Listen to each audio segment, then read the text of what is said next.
Alrighty, back on the Gurupresario Podcast. Actually, here in our new office in Alma Heights, moved from downtown San Antonio. Oz, what episode is this? 28, episode 28. I know we took a little break. We've probably been out of the mic world probably about 3 weeks, I'd say. But it's good to be back. That was a big move. So yeah. Joining today, I have my guest Meredith Chacon, who is running for District DA here DA for San Antonio, correct? For all of Bexar County. All of Bexar County. Mm-hmm. And Willie, how do you say your last name, Willie? Ng. Willie Ng as well. What's your background here? Well, retired law enforcement, 28 years. Good. San Antonio Police Department, did some work with the Secret Service, and also the chief investigator with the District Attorney's Office. Good deal. And that was the District Attorney's Office during... Nicola Hood's administration. Good deal. Okay. Meredith, I want to start by just letting you introduce yourself. Let the people of San Antonio know, your campaign, your background, and why you decided to run for DA. Sure. Well, so I'm a military brat. My dad retired here. I'm from Texas, but we've been in San Antonio since the late 80s, and I'm a San Antonio high school graduate. First question people always ask, where you go to high school? Anyway, so I graduated from Incarnate Word from college, nice. And I went straight to the DA's office. Worked for Judge Reed for about 16 years. First as a victim advocate, and then I went to law school about a year later and came back and was an intern, took the bar early, started prosecuting in 2003. So I was there for her administration almost the entire time, and then I stayed when Nicola Hood took over and worked there. And it was about 2018 when I left. It was a little bit before the new administration took over, and I'd already decided to make a change and that I was going to continue my work in advocacy with children's issues because I was a child abuse prosecutor. And I had already started thinking about making this move and running for DA in the future. I felt like I'd been doing the job a really long time, had some good ideas about how the office should run, and I was ready to step out on my own. And so this opportunity has presented itself, and I think now is the time for Bexar County to do it this way and do it right and have someone who really knows the job run for the job. And so that's why I'm doing this. Very important point. Well, let me let Willie introduce himself and kind of what got you involved into law enforcement, and then I'll kind of go down that road. Go ahead, Willie. I at a very young age, I was taught to always help others in need. And so one of the best ways to do that is to get into law enforcement. So in the early 90s, kind of tell my age now, right? In the early 90s, Bexar County had the most drive-by shootings in the nation. And so the San Antonio Police Department was hiring several academies per year. So I applied, and I got into the police department. And what I loved about that is that it also allowed me to pursue my education. Both my parents dropped out in junior high, and later as adults got their GED. So it was never anything that was pushed on us as children to get your education. It was just graduate from high school and get a good job. And so I was able to utilize me being a police officer with the San Antonio Police Department to further my education, get my bachelor's degree, my master's degree, and now I'm just about done with my PhD in organizational leadership. I did that for many years. Then I was asked to be part of the Secret Service. It was supposed to be a 2-year assignment, and it being an 8-year assignment. So I was part of the Secret Service task force for all of the Western District of Texas. I did that for the 8 years, and then retired and was offered to be the chief investigator at the Bexar County District Attorney's Office under LaHood's administration. Nice. Some insight that I got to give the audience, and you probably don't remember this, but I remember you adding me on LinkedIn. This was probably about 7 years ago. First message I sent Willie was, am I under investigation? Because all I read was detective. I think it said detective or lead investigator. And I was like, oh my gosh, I am being investigated for something. I'm a clean slate, by the way. But yeah, that's my acquaintance prior to today's episode with Willie. All right, I want to go down that road that I told you about, Meredith. There's obviously, there's motivation for you running for DA. You've worked obviously in the office before. Mm-hmm. What is the missing element, or what can be improved that you saw that has motivated you to run? Well, I think it's interesting that Willie mentioned the drive-by shootings that were so high in the 90s, because when I first started at the DA's office, that was at the tail end of that. And we had literally murder after murder trial that was going on at the DA's office. And so I saw firsthand, sitting with the victims' families in those trials, like the impact it was having in our community. And it was only when we began really cracking down on crime and empowering the police to do their job, community policing, in such a way that we brought crime rates down in Bexar County. And what I see now is the homicide rates are going back up, and it bothers me as a resident of Bexar County, as a mother, and as a former prosecutor, that I see this pendulum swinging back this other way. And I think that it's partly because of the policies that are being politically motivated, that are being put into place, that I don't agree with. Tell us a little more about that. Well, for one thing, I think that it's important to understand that the district attorney, as elected, is not a legislator.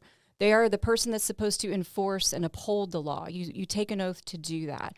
And currently, there's a political agenda in place that says we're not going to prosecute, for example, criminal trespass or low-level drug offenses.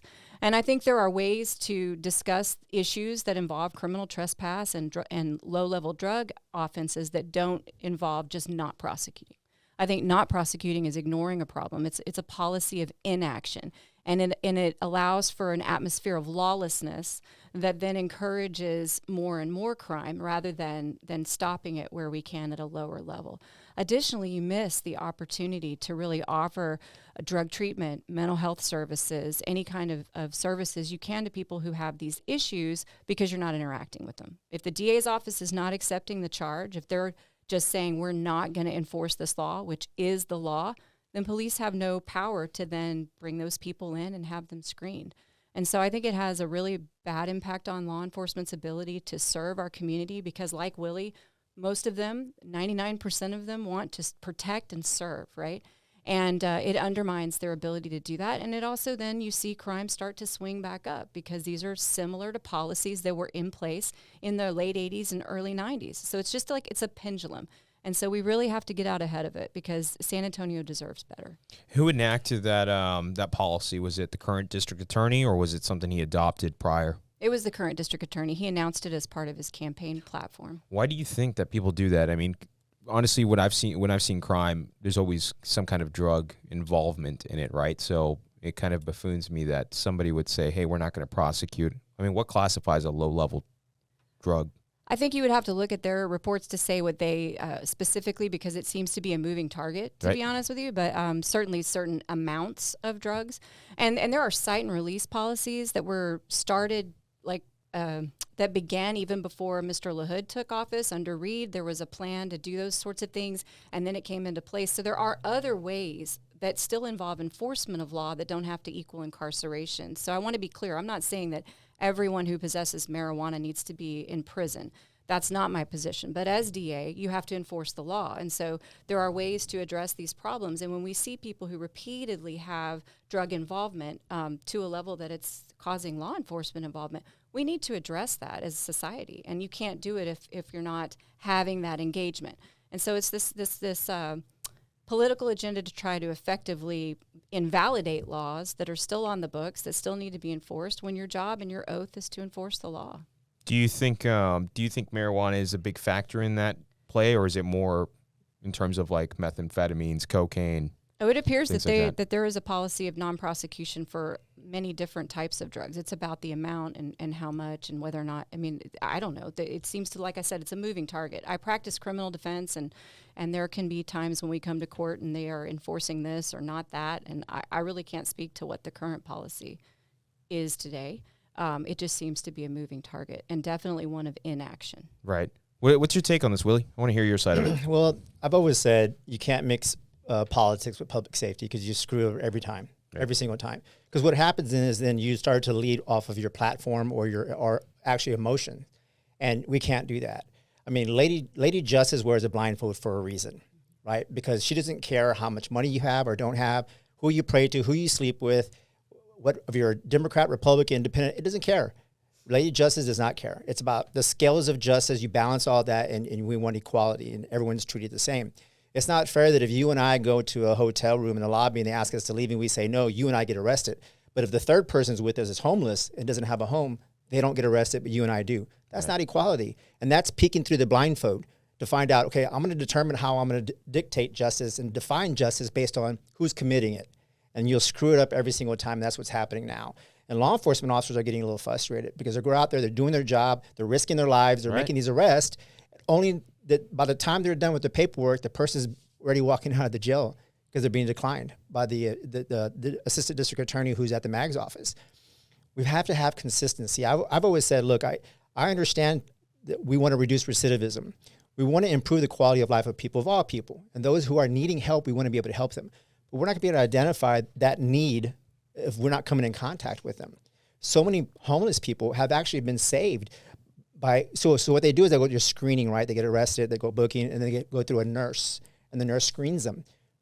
There's been cases where homeless people have been identified or being diagnosed with critical types of diseases that they're able now, cancer, to get treated. Otherwise, we wouldn't have known, and that person would have died on the sidewalk. So there, we have to biopsy. And the reason why I use that word, and I'll be brief, is in 2017, I was diagnosed with cancer, stage 4 throat cancer. The doctor kept telling me, you're fine, you're healthy, you're working out, your blood's fine, here's some antibiotics. I went back. Well, we'll do a CT scan. Well, there's a little mass there, but you know what? It's probably because your body's fighting an infection, you're fine. We'll do another scan. It's over and over again until finally I was persistent to say, I want to know what's causing this symptom, right? So we did a biopsy, and then they came back, said it's cancer, and then after a CT PET scan, they said it's stage 4, it's spreading. If we do not biopsy these issues and we hang out into symptoms, and society is normal for doing that, right? Look, if you have a cough, what do? You go to CVS, you buy cough syrup, and it suppresses the symptom. It doesn't cure it. It suppresses it. As a society, we're used to that. When we're talking criminal justice, we can't. We need to biopsy the symptoms and find out what's causing this. If you want to truly reduce recidivism, if you want to truly improve the quality of life of people, let's find out what's causing this, and then let's treat the cause and not suppress the symptom. Right. It's almost like a slippery slope, right? If they don't do anything about something, then it turns into a bigger issue such as homelessness, right? Absolutely. And I think we should take our conversation there. Tell us about the homeless issue here in San Antonio. There's statistics backing it. Yeah, so I'm a small business owner, right? I have a law firm. There's 3 of us lawyers that practice at my firm. We office downtown, and we were right there at we're literally right there by the Alamo in our building where there was rioting last year, where there's rampant homelessness. As I exit the highway to go to my office, there's an entire tent city living under McCullough there at the exactly highway. what you're talking about. And it wasn't always like that. I'm not saying we never had homeless issues before. I mean, I'm not naive. There has always been homeless issues in every large metropolitan area. But when you look at other cities who have had Soros-funded liberal agenda DAs, such as San Francisco, such as Seattle, such as Portland, and you see the explosion they've had in the homeless problem there, and now you look at what's happening here. I mean, it doesn't take a rocket scientist to understand that when you do not address the issues, address the fact that the people are in places they are not supposed to be, and what they try to do is they try to equate it like somehow you're heartless if you then approach someone who is camping under the highway where they're not supposed to be, where they are committing the offense of criminal trespass, right? But the truth is you're interacting, like you said, with law enforcement, interacting with them. You can establish what do they need. Are they mentally ill? Are they someone we see all the time? Are they coming back in? Is it someone we can hook up with the various services that we have in San Antonio to address their issues, not just ignore them? Which stats show that, I mean, a lot of the homeless community, they're usually dealing with some type of mental issue. Right. Yeah. Right. And not all criminal trespass is homeless either, right? So if someone is on your business doorstep and refusing to leave, but the police will not come because they've been told the offense will not be prosecuted, you're left powerless as a business owner to remove that person from your doorstep. When you're coming into your office every day and there's needles everywhere because drugs and criminal trespass are not being prosecuted, and now you're, as the business owner, left cleaning this up so that your clients or your customers don't see this. And then think about the tourists and what they see downtown. I mean, it's just heartbreaking when you're downtown and there's a feeling of aggressiveness that has started happening because they're empowered, because they know law enforcement will not do anything. And I just think it's sad. We need to address the underlying issues like Willie talked about. We need to allow law enforcement to do their job and to investigate and bring these people in. And then we need to screen them for services and appropriate help and enforce the law as needed. Sometimes you have to have some sort of hold over someone to make sure that they get the help that they need. We all have dealt with people who've had drug addiction and they don't want to get out of their addiction. It's part of the cycle of addiction. That's one of the reasons they have specialty courts. I don't know if you know, like the drug court. It's because they can enforce having the people do drug treatment because it's like a carrot and a stick. The idea that they could be incarcerated or they could have some consequence motivates them to then get treatment. We're missing that entire opportunity to motivate people to assist them. So arrest does not have to equal incarceration, but ignoring a problem only allows it to explode. Right. Willie, do you have any experience in this kind of realm? Well, fortunately not. I mean, I hear about it all the time, though, because by the time these changes took place, I was no longer in the law enforcement career or patrolling and having to arrest people. But I hear it all the time, the frustration from the officers. You know, they even know, look, you have to have structure. You have to have accountability. And the way you reduce recidivism is, one, you have to have accountability, and then second, opportunity, right? And that opportunity may be some type of treatment or a job placement or something like that, right? But you can't expect things to improve when there's no accountability. I mean, it's like when you're a child, right? You misbehaved, you were disciplined, and then you were loved right after.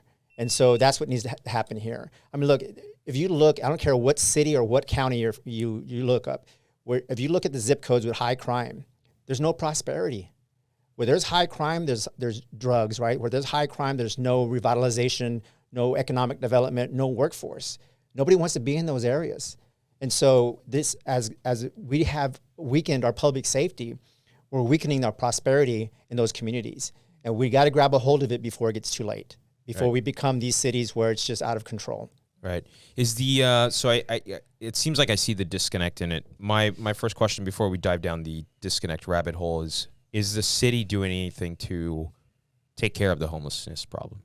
Well, I think there are definitely programs out there. Obviously we have Haven for Hope, and then we have lots of nonprofits that have come up. I know that I personally support Christian Assistance Ministries, or CAM, in their efforts to assist homeless. I think that there are a lot of programs that are out there and ready to go if we can plug these people in.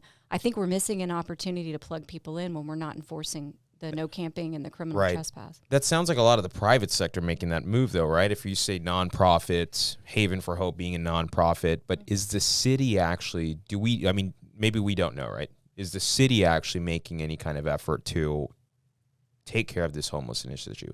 I think particularly during this unique time in our history where we've got a lot of federal money that's coming into the city, I believe that the city and the county are coordinating with nonprofits and putting some financial backing towards some of these programs. I do believe that. I don't have details on that. Right. But I do believe that they have been directing some of the COVID funds, if you will, towards this issue.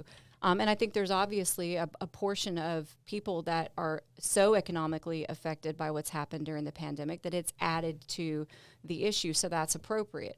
But as far, I think that we're missing an opportunity, again, to engage people right at the front end by not enforcing these laws as written and allowing law enforcement to engage with them. And by the way, that means law enforcement will have their mental health officers and everyone else engage with them. It's not it's not black or white, right? It's this whole area where the community and the government can engage with these people, but you have to follow the law.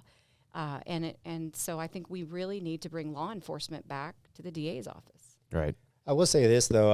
I've spoken to several nonprofits who offer different types of services, and some of them tend to get a little frustrated because they want to offer their service to the city or the county, and they're sometimes turned away. And we've got to utilize all our resources. I mean, it's important, especially when you have these resources that are being funded by the government, which is not coming from local taxes. Why not utilize those organizations? And who cares who gets the credit, right? That's a whole different other issue, is who's going to get the credit, who's going to get to stand on the podium and take credit for this initiative. And if it's not going to be me, then I'm not going to support this initiative, or I'm not going to support this organization. They need to put that aside and stop thinking of themselves and start thinking about the community. Because in reality, they serve the community. The constituents are the people who voted them in, and the constituents should be able to vote them out if they don't do their job. I agree. You mentioned something before, and I want to bring it up because me personally, so I don't know Soros's political agenda, but I'm very familiar with Soros in terms of the hedge fund world and the finance world. I followed him before, but what was his incentive in wanting to fund Joe? Well, so I will say this. I'm not in his mind, so I'm not going to speculate as to Right. Okay, I have no idea what his end game Or is. let me ask you, what's the narrative that's getting pushed, right, for Soros wanting to fund? Well, so it's not the only DA's office that he's done this with. Right. He's done it with Houston. He's done it with Dallas. He's done it with others in other states, Chicago, San Francisco, like I said, Seattle. So he has this prosecutorial reform agenda. And I take issue with that in several places. I don't think that reform comes by ignoring laws. I think if you want to reform, then you need to go to the legislature and you need to lobby for laws that you think are fair and push for those to happen. And by the way, the district attorney's office has access to a very good lobbying organization called the Texas District and County Attorneys Association, which led the charge for reform as far as discovery, as far as turning over evidence to the defense. People have heard of the Michael Morton Act. TDCAA was right there with them, pushing for that, along with defense attorneys. So prosecutorial reform is not owned by one party or one progressive agenda. Reform can happen in its natural state. And I think that proper reform happens by taking it to the right branch of government. And as DA, I will enforce the law as written. And if the law changes, I'll enforce that law as written. And then it would be my job to work with my partners to push for laws that I think are just, but ultimately, whatever law is passed is the law that I've sworn an oath to uphold. And I feel very strongly about that, so strongly that I left the office after 18 and a half years because that was stated as one of the platform issues, and I could not continue to work there. Right, right. You know anything about Soros, Willie? I'm just echoing what she said. Right. You know, the agenda is and the reality is this, is that you're compromising truth to fit their narrative. And you can't. You know, they're Right. compromising truth, they're compromising the law to fit the narrative that they want and their agenda, and you can't do that, especially when it comes to criminal justice. You cannot. And there's some words that Meredith said that people tend to think it belongs to a particular party. You know, reform means to improve. Right. Right? So I'm for reforming bail bonds, I'm reforming police, reforming the justice system. Progressive means progress. So it's not tied to a political party. You got to look at how it's defined. The problem is, though, is a lot of people are uninformed and uneducated. So they hear these sound bites and they think it's attached to a certain group or Right. party, and they don't do their own research. And I think that's what I encourage more than anything. The last race that as you mentioned, that I was involved in, they asked me what I thought about it. I just said, I wish people would inform themselves and educate themselves and not listen to the rhetoric and the sound bites. My job is to inform you, and then you make the decision. And we're all different. We're all wired different. The reason why we're all different is because of our experiences in our life, right? From childhood to how your parents raised you, to the schools you attended, to your friends, to all those incidents, you know, cancer, anything you are involved in or you experience makes you who you are. So I don't expect you or anybody else in here to be exactly like me. So I respect when people have differences and opinions than me. As a matter of fact, I gravitate to them more because I want to learn more of why you disagree with me, because you're going to educate me. And that's what it's about, is right information gathering and being informed. And then you apply what you think's best, what you think is best, not what your friends say or the group says or the radio or the TV says. It's what you think is best for the community. What do you think? So here's from an outsider looking into it, right? Because I don't follow what George Soros actually funds in today's day and age. But from looking at it from an outside view, I know there's a lot of people that think the system is broken, and I'll specify one way, right? The fact that Democratic members of the Texas House of Representatives had to leave in order for a law not to be enacted. To me, that says something is wrong with the system. So when I look at people like George Soros that want to fund things to get changed in their own way, then doesn't that reinforce that, hey, there's something wrong with this system? I just want to see where you guys sit in that opinion or in that idea. Do you think that there's something wrong with the system in terms of laws being enacted that people have to leave to another state for something not to get passed? Well, okay, so it's like a three-part question. Right, so right, give me right. a second. I would say this. Number one, I think that one of the things that I've always been the most proud about with San Antonio and Bexar County is that we're different. I've always felt like we're different. You look at our Spurs, and when we win the championship, we don't riot. We go Right. downtown and we honk our horns, right? We've always been a community that has come together, that has been there for each other. Our law enforcement really reflects the community as well. And that's always been something I've been very proud of. And so I take issue with someone not from here coming and trying to create a problem that doesn't exist, to tell us we have a problem we don't really have, and to try and push something that we didn't ask for. So that's one part. As far as people having to leave, I don't think they had to leave. That's my opinion. And I don't even say that from a political party standpoint. I think when you're elected, you go in and you fight and you don't leave the fight. But that's my personal opinion. That law also, I think, passed. It did. Not sure It just got signed today. So I'm not sure to what end that happened, because I'm sure we'll talk about it in a few minutes, but there were many other things on that special session that needed to be addressed, not the least of which to my heart is the foster care crisis that we're in. So I think leaving was, to me, a politically driven decision, not necessarily a to do something. But if they didn't leave, then quorum would be met. Right, but that's why then you fight. Then if you really feel strongly, then you get people out to vote for your side so that you're not in the minority next time. I mean, I just think that our democratic process is in jeopardy right now. If you want to know how the system is broken, you have DAs all over the country who are legislating from their office. That's not their branch of government. You've got people leaving that are supposed to be legislating. Like, what is going on? If everyone just did their job and followed what their part was supposed to be, we could make change. I mean, there's a way to make change. And I loved something you said, or I don't remember if it was before we were on air or after, about how younger generations aren't as interested in voting. They don't understand how it affects them. And so I would say this: all of these elections matter. And if you want to see change, if you think the system is really broken, then research the candidates and vote in your local elections. And don't just decide on who you're going to vote on based on what party they have to affiliate with or they choose to affiliate with, because party platforms are hundreds of pages long. Right. Look at what they stand for in regard to the issues that matter for the office they're running for and that matter to you, and then vote.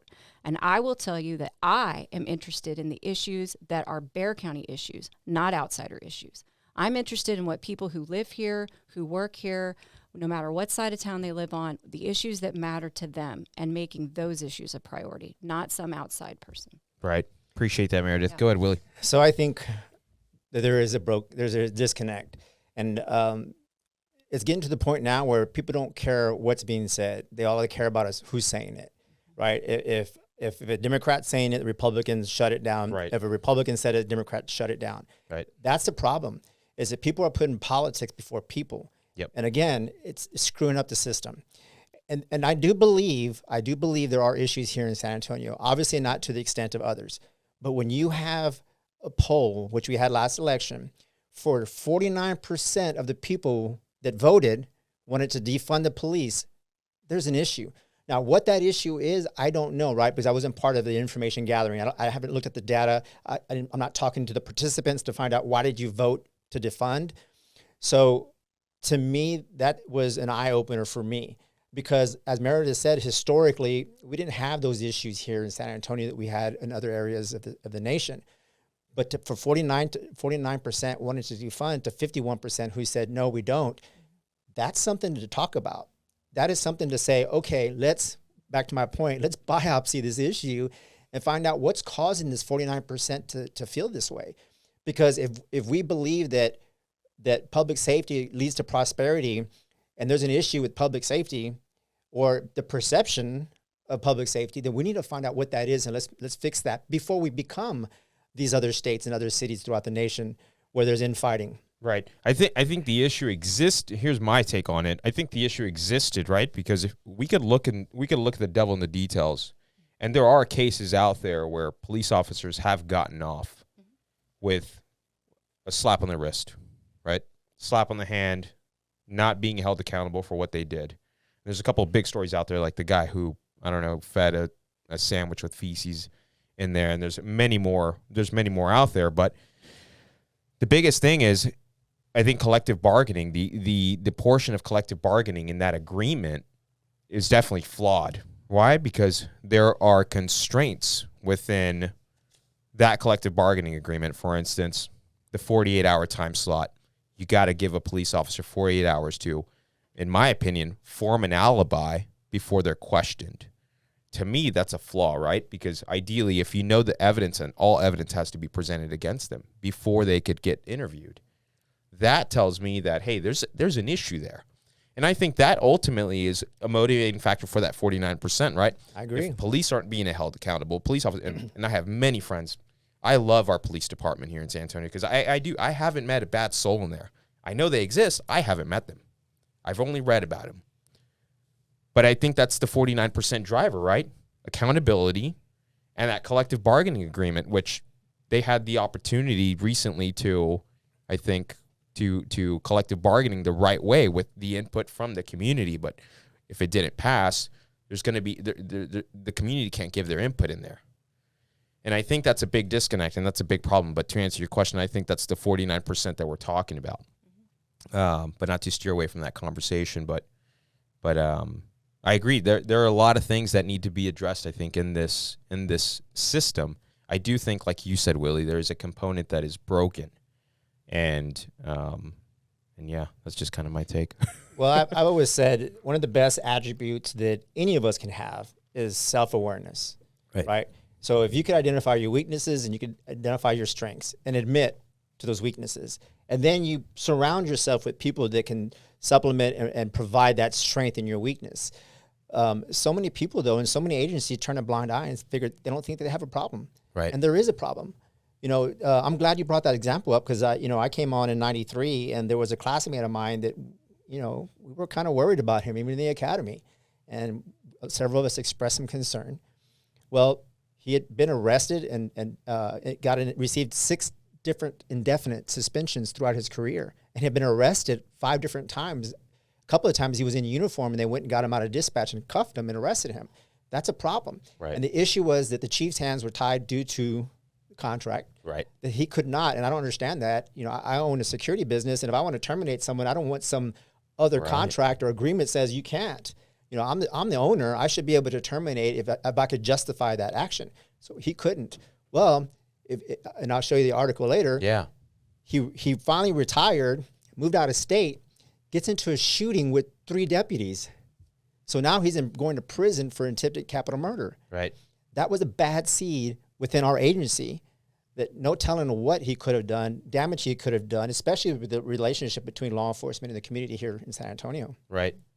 I invited Chief McManus to speak to us one time, I think maybe about 4 months ago. Unfortunately, he could not come on or did not want to come on, but I hope he changes his mind because I think this is an important platform to talk about it, and I'm certainly looking forward to bringing you on if he does. I think you have some good insight into those perspectives. That takes us to our facts, right? There is, of course, homelessness that's uprising in San Antonio, Bexar County, child abuse, neglect, domestic violence.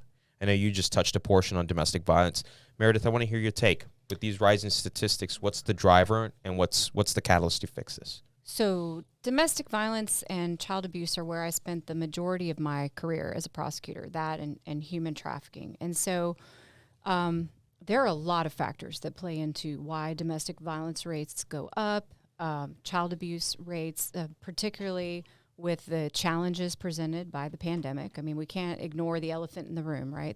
People have been locked down with each other. And in my family law practice, I'll tell you, divorces are up because they don't want to be around each other anymore. Right. But with domestic violence, you have to understand, and like with so many things, I don't think people really get that the DA's office is almost like the hub of the wheel where all the information comes together. So if you are arrested for domestic violence against your spouse and your spouse needs a protective order, there's an area of the DA's office that assists that person in getting a protective order. So they're doing a civil suit at the same time that they have a criminal case. They have a protective order, they have a criminal case. But they also represent Child Protective Services. So they might also have some kind of CPS involvement because of the domestic violence. And all that information, they're not sharing it with each other. Law enforcement and CPS don't necessarily have access to each other's records. That may not be publicly known, but that's true, okay? And the DA's office is where all these records intersect. So there should be communication there so that they are better at helping victims. I can personally tell you I've represented women who had their children removed by Child Protective Services by our DA's office, who at the same time were obtaining a protective order to try and help them and prosecute the offender. And the reason they were taking the woman's children away was because she was a, quote, participant in family violence. Now, I was able to get her kids back, thank goodness. But to me, had they been talking to each other, they would have known she's not a participant, number one. Okay, she's a survivor. And number two, that she's cooperating with your prosecution. Don't attack your best witness. And who's offering services to this woman to help her? Because the main barrier that she had in her home was she needed childcare because of COVID so that she could get a job. So, I mean, it's just that all lived within the DA's office, but they weren't talking to each other. Why don't they? Why isn't there a communication channel in that? I think that part of it is that, to be honest, people who get elected DA haven't necessarily always done the job. They haven't been down there in the trenches, and I have. And I'm not a politician. I never really thought this would be something I would do like when I started my career, but I have seen these gaps for years, and I have been yelling into the wind for years that we need to communicate and we need to do a better job, from my victim advocacy experience and from my experience in CPS court and in criminal court, that they need to be working hand together. And you just have to develop a culture of communication. And right now, the criminal side doesn't seem to know what's going on in the civil side and vice versa. So you have to have somebody that can operate in both of those arenas. And I really bring that to the table. I spent years doing the CPS docket. I mean, there's hardly anyone who's had the kind of experience I've had doing both of the systems. And so to begin that culture of communication, and I feel like we were just getting that started when I left, and I would really like to develop that, and it will better serve our children and our victims, and honestly, the case outcomes will be better as well. Right. I think you definitely have the remedy to kind of fix what's happening in that regard. Willie, of course, I do want to hear your take on, the domestic violence issue that's uprising in Bexar County, and this is during the pandemic that it's jumped. Oh, I would say right? it's definitely jumped. It's like a pressure cooker, right. Yeah, I agree with what Meredith stated. I think that we need to collaborate more, though, and communicate more.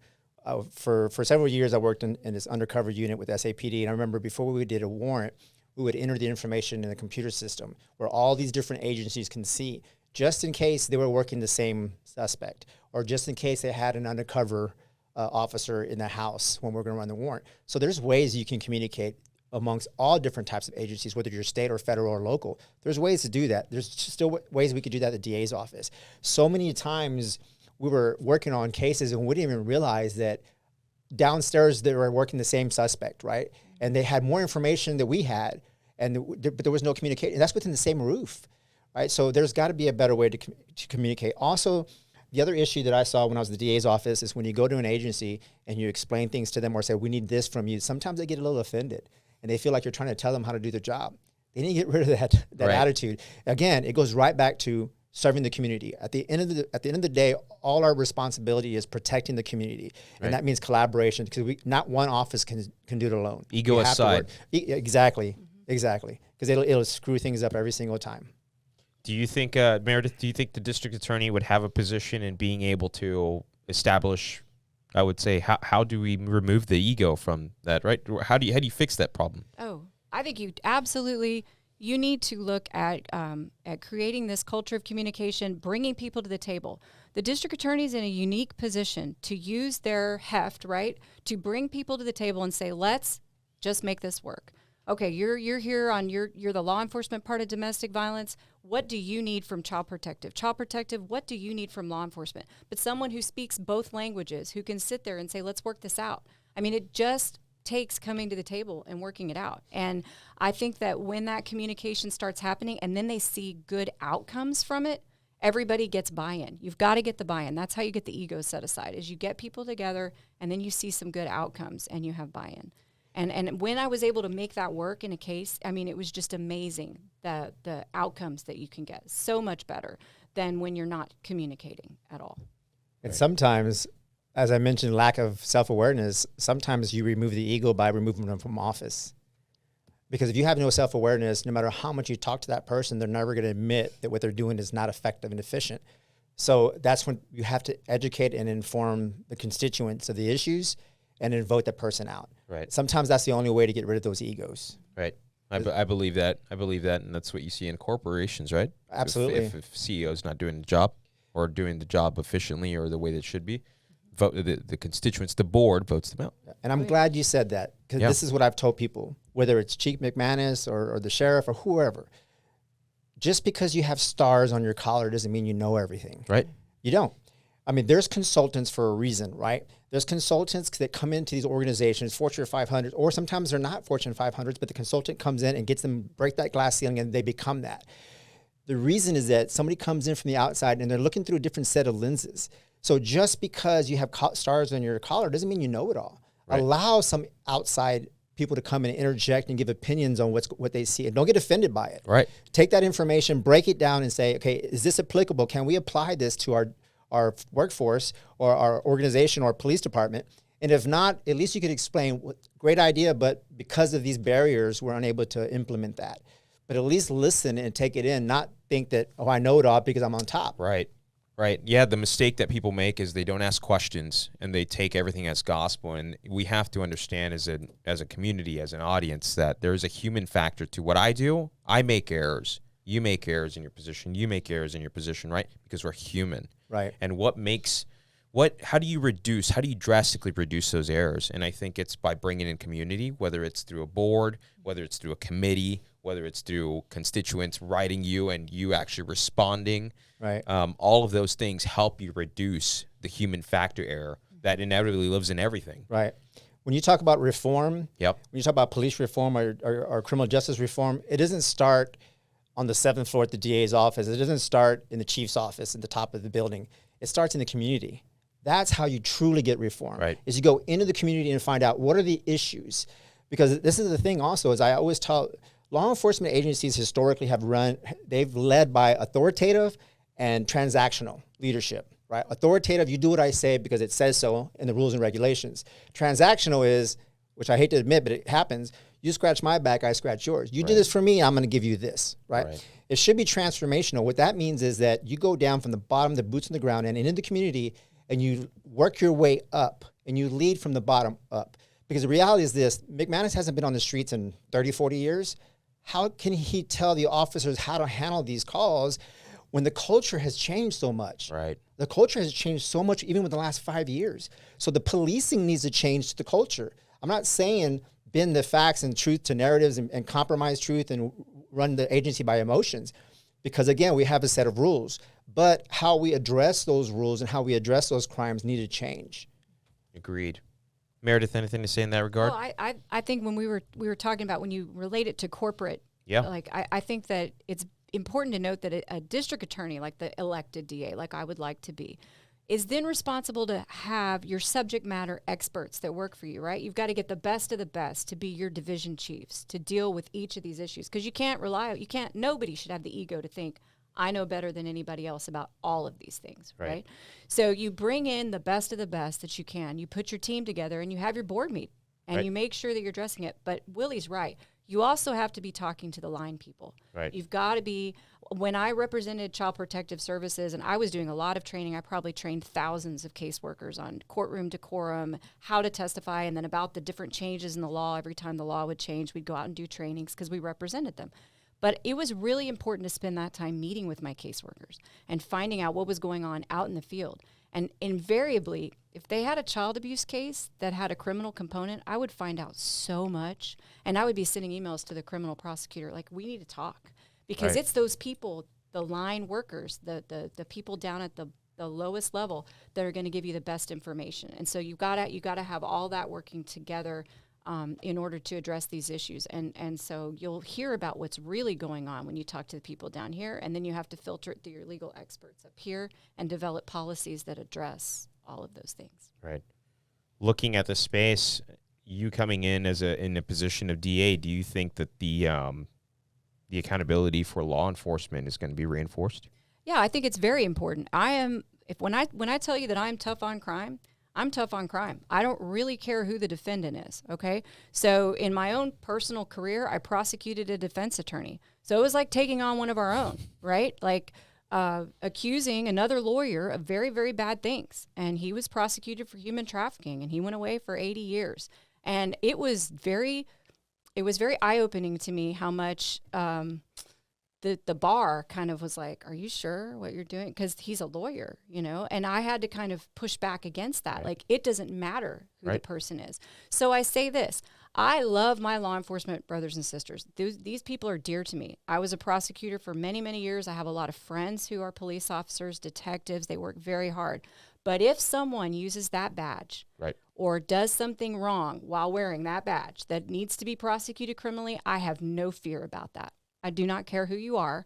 I will prosecute, like Willie said, Lady Justice is blind. Right. And you have to be blind. It doesn't matter who the person is. And the other thing you have to know is that if it's someone that you can't personally prosecute, that's why the DA's office has the power to recuse and have someone else. So if it was someone that I personally knew, or had friendship with, you'd have to recuse. Right. So you just have to operate so that there is there's no appearance of impropriety, and you have to enforce the law consistently and be fair and just be tough on everybody. I mean, Right. That's how we uphold the law. Right. Yeah. I keep bringing Ray Dalio back into this, but such a great book, Principles. I don't know if you've ever read it, but talks about radical transparency. And again, I'll go back to the corporate world, right? It's how he operates Bridgewater. Radical transparency, whether it's from the top C-level executives to the bottom, a new associate that just joined the firm. But everybody's opinion matters. And on top of that, everything is radically transparent. So anything however anyone feels about someone in the organization has to come out. And they have these, I think it's probably like a weekly or a monthly thing where everybody meets and they have a system to where they input, their information and such. But radical transparency is huge. I agree. For any organization, whether it's a corporation or position of district attorney. Let's give our audience before we leave a couple of words of wisdom. Before I get you off the microphone, what would you say is a word of advice for kind of that young audience that is watching, that whether they feel unmotivated, that they can't accomplish things in life, whether it's they aspire to be a district attorney themselves or run for a campaign like you are, or in law enforcement? What do you have to say to that young audience? I think that get educated. Yeah. Education is key. And don't ever give up on getting educated. I didn't have good grades in college, but I wanted to be a lawyer. I wanted to be a prosecutor, more importantly. That was what I wanted to do, and to do that, I had to be a lawyer. So I just worked really hard to get into law school and studied and did it. And don't let anything stop you if that's your goal. Just get educated. It will help you. And that may be a trade. That may be just get educated. And then also be educated about your choices when you're voting. And I think that it's so important for young people to vote. You have to learn about local elections. I mean, the presidential election is fun to vote in and important, don't get me wrong. But is that person going to affect your day-to-day life the way a judge will, or the way a DA will, or the way a sheriff will? Those things affect your day-to-day life. Learn about those people and vote for the right person for the job, regardless. And I also think get out and vote in a primary. Don't worry about picking a party. Get out and vote in a primary. Pick the best candidate amongst all of them and get out and vote in that primary, because primaries are where the candidates are chosen. So if you have someone you want to support, go support them and don't be afraid to do that. Because really, I think there's this idea since my generation, Generation X, probably were the beginning of this, where it just doesn't matter, right? But it does matter. It does matter. And we can see that now in policies that are happening. So get out and vote. Take your power back. Love that. Appreciate that, Meredith. Willie, go ahead. Yeah, so education is key, right, as Meredith mentioned, but also be careful of your sources of information. Some people will tend to go to certain channels, certain media outlets, Facebook or social media, where people who are posting have their own agenda, right? So they're going to do sound bites and lead people down the path they want people to go down. So I encourage people to go to these debates, actually listen to the candidates, and watch these debates if you can't attend, and ask questions directly to the candidate. Everyone has social media now, and you could private message them a question. Ask questions, get involved, because it's important. It's important to be a leader in your community. And a lot of people think, well, leader is a position. I tell people leader is not a position. A leader is a behavior. Yep. So you could be a leader within your classroom, within your household, within your circle of friends. It's setting the example and living a life where you're more concerned about the person next to you than yourself. Because can you imagine we lived in a world that way, where you lean on the interest of others more than your own interest. And until we start doing that, until we start making informed decisions, we're going to continue to go down this path. And it's scary. Right. It's getting pretty dark out there, in my opinion. It is. Something's got to change. And like you said, I think you got to keep an open mind, question who's running. Don't just vote because it's a political affiliation, right? Ask questions, get in front of it, and really understand someone and their motive, right? Right. Okay. Well, that finishes off. If anybody's listening on Spotify or iTunes, make sure you go to our YouTube channel and you hit that subscribe button and share it, like it. That helps our algorithm, and vice versa. If you're actually watching this on YouTube, the video portion of our podcast, make sure you go to iTunes and Spotify and subscribe on there, and that way you could have that on your phone. Other than that, I want to thank you, Willie, Meredith, for coming on the podcast, and I hope to hear from you soon, and I wish you nothing but success on your campaign. Thank you. Thank you for having us. Absolutely. Appreciate it. All righty.